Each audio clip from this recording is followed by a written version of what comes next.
আছে আমি সেগুলো উল্লেখ করলাম। আইসিটিডিআরবি ছাড়াও জিয়াউর রহমানের উদ্যোগে ক্যান্সার চিকিৎসা ও গবেষণার জন্য national institute of cancer research and hospital, বাংলাদেশের চিকিৎসা খাতের অন্যতম উল্লেখযোগ্য গবেষণা প্রতিষ্ঠান national institute of preventive and social medicine NIPSOM এবং বাংলাদেশের জনসংখ্যা বিষয়ক স্বায়ত্তশাসিত প্রশিক্ষণ ও গবেষণা প্রতিষ্ঠান national institute of population research and training নিপোর প্রতিষ্ঠা করা হয়। বাংলাদেশের অর্থোপেডিক সার্জারি চিকিৎসা পুনর্বাসন এবং শিক্ষা ও গবেষণার একটি অগ্রগণ্য প্রতিষ্ঠান national institute of traumatology and orthopedic rehabilitation নিটো এর অগ্রযাত্রার সাথেও প্রেসিডেন্টের জিয়াউর রহমানের অবদান জড়িয়ে আছে। প্রেসিডেন্ট জিয়ার উদ্যোগে ও প্রচেষ্টায় 1978 সালে বাংলাদেশের প্রথম স্বতন্ত্র বিশেষায়িত হাসপাতাল এবং পুনর্বাসন কেন্দ্র হিসাবে rehabilitation institute and hospital for the disable নামে যে প্রতিষ্ঠানটি যাত্রা শুরু হয়েছিল তার সহধর্মিনীর হাত ধরেই সেটি নিটোরে রূপান্তরিত হয়। বাংলাদেশের চক্ষু চিকিৎসার সবচেয়ে নির্ভরযোগ্য আধুনিক প্রতিষ্ঠান হলো national institute of ophthalmology and hospital. 1978 সালে প্রতিষ্ঠিত এই প্রতিষ্ঠানটি চক্ষু রোগ আক্রান্ত মানুষের চোখের চিকিৎসার পাশাপাশি যথাযথ দক্ষতা সম্পন্ন মানব সম্পদ তৈরি ও উন্নয়নে প্রশিক্ষণ প্রদান এবং সংশ্লিষ্ট ক্ষেত্রে গবেষণা কার্যক্রম পরিচালনা করে। 1978 সালে জিয়ার শাসনামলে ঢাকায় national institute of cardiovascular disease প্রতিষ্ঠা করা হয়। দেশের প্রথম সরকারি হৃদরোগ ইনস্টিটিউট কার্ডিয়াক রোগীদের জন্য প্রয়োজনীয় চিকিৎসা সেবা দান ছাড়াও এতদ বিষয়ে MD cardiology, MS cardiothoracic surgery এবং ডি-কার্ড ডিগ্রি প্রদান করে। এখানে চিকিৎসার জন্য সহায়ক নার্সদের প্রশিক্ষণ প্রদানেরও ব্যবস্থা রয়েছে। বাংলাদেশের তৎকালীন বিদ্যমান বাস্তবতায় প্রেসিডেন্ট জিয়াউর রহমান কারিগরি, কৃষি, প্রকৌশল, প্রযুক্তি, চিকিৎসা ও বিজ্ঞান শিক্ষার উপর জোর দিয়েছিলেন সত্য, তবে একই সাথে তিনি মানবিক শিক্ষার অপরিহার্যতার কথা বলেছেন।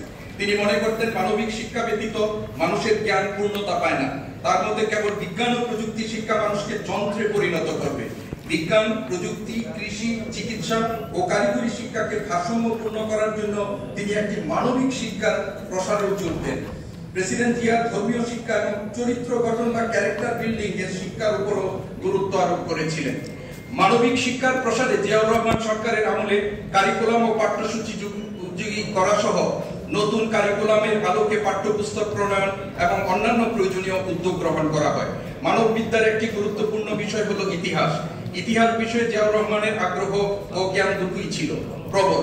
তিনি মনে করতেন একটি জনগোষ্ঠী কিংবা দেশের উন্নতির অন্যতম একটি শর্তই হচ্ছে তাদের ইতিহাস জানা, আর এজন্যই তিনি জাতির শিক্ষা এবং জাতীয় শিক্ষার অন্যতম একটি অনুষঙ্গ হিসাবে ইতিহাস বিষয়ে শিক্ষা ও গবেষণায় উৎসাহিত করেন।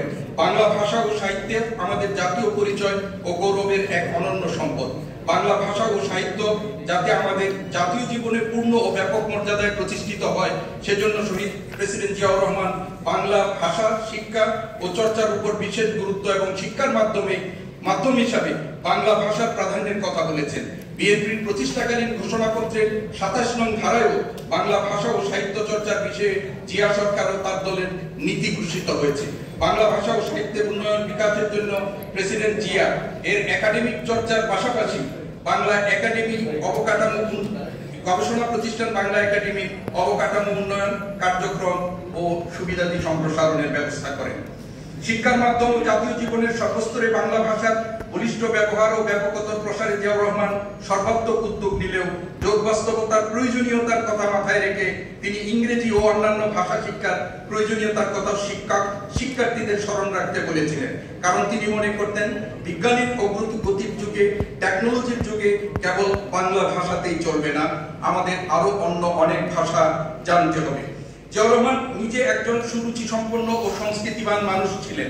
তিনি আত্মমর্যাদাশীল দেশ ও জাতি বিনির্মাণের জন্য সুস্থ ধারার সংস্কৃতি চর্চা ও এর বিকাশ অত্যাবশ্যক বলে মনে করতেন।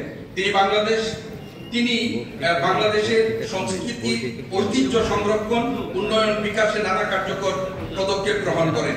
তার সময়ে একাডেমিক ডিসিপ্লিন হিসাবে কারিকুলামে বাংলাদেশের শিল্প সংস্কৃতিকে অন্তর্ভুক্ত করা হয়।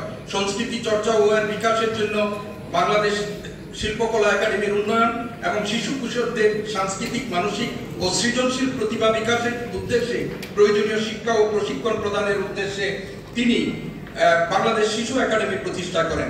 চারু ও কারুকলার প্রাতিষ্ঠানিক উন্নয়নের লক্ষ্যে তৎকালীন ঢাকা আর্ট কলেজ, বর্তমান চারুকলা অনুষদ, ঢাকা বিশ্ববিদ্যালয়ের উন্নয়ন এবং রাজশাহী আর্ট কলেজ প্রতিষ্ঠা জিয়ার বিশেষ অবদান।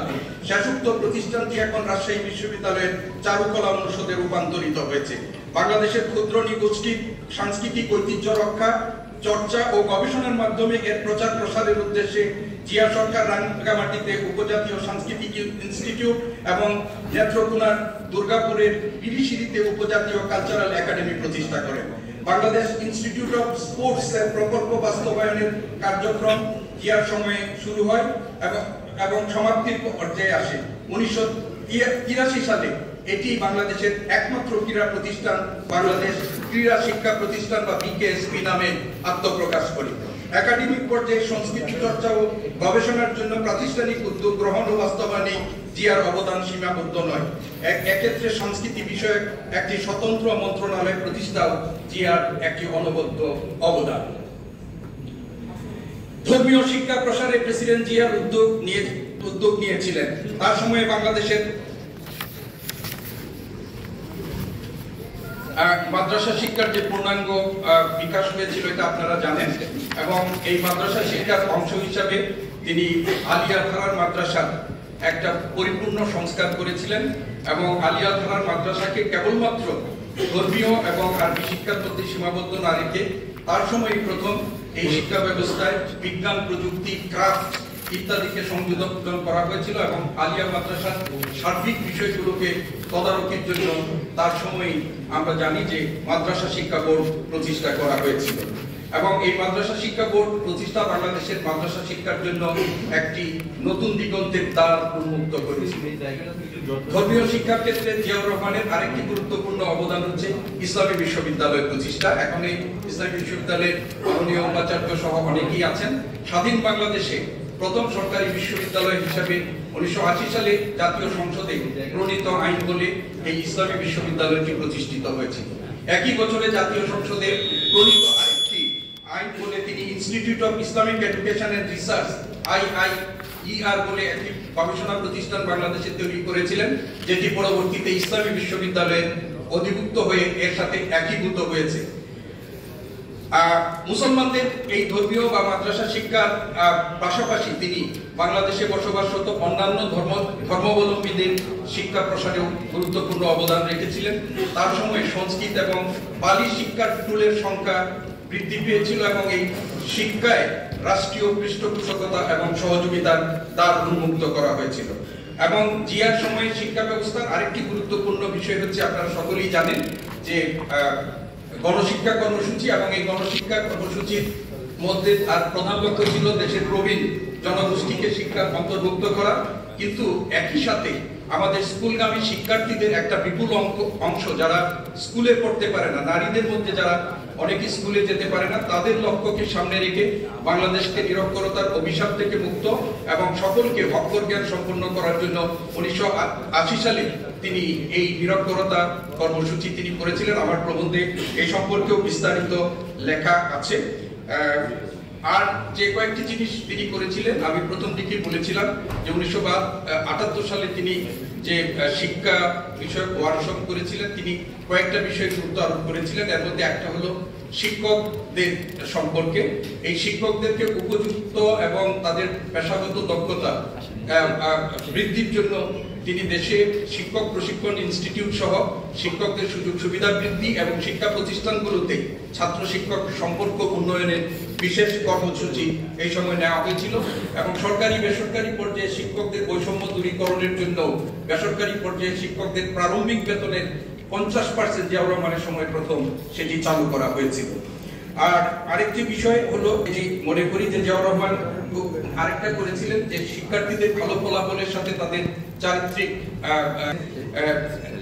এক সুনাগরিক হিসাবে গড়ে তোলা, এবং সেই জন্যই তিনি কাব, স্কাউট এবং গার্লস গাইড শিক্ষা প্রতিষ্ঠানগুলোকে আন্দোলন হিসাবে তিনি গ্রহণ করেছিলেন এবং সেটাকে একটা প্রাতিষ্ঠানিক রূপ দিয়ে শিক্ষার্থীদের তিনি সেইভাবে সুসংগঠিত করেছিলেন।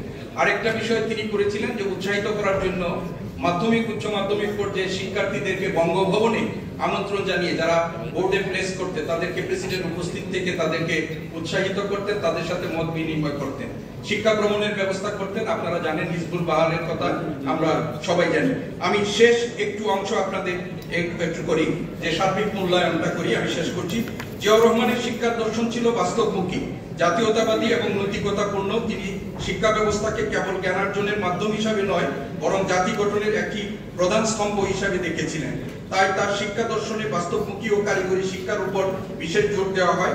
তিনি বিশ্বাস করতেন বাংলাদেশকে একটি আত্মনির্ভরশীল ও স্বনির্ভর দেশ হিসাবে গড়ে তুলতে বিজ্ঞান ও প্রযুক্তি, কৃষি ও কারিগরি শিক্ষার প্রসার একান্ত প্রয়োজন।